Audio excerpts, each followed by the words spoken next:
Okay, let's try another example. 1 0 1 1 0 1. So how many digit is this? 1 2 3 4 5 6.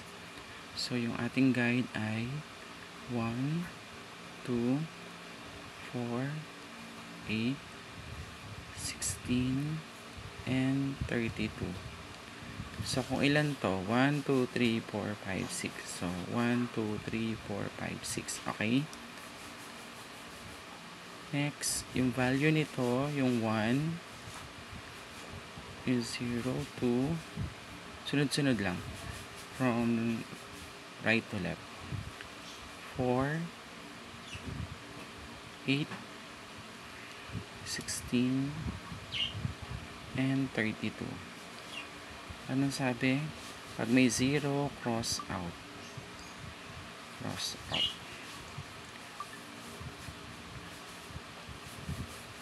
Next, bibilangin natin yung equivalent or yung value. So, 32 plus 8 plus 4 plus 1. So, 32 plus 8, 40 plus 4, 44 plus 1, 45.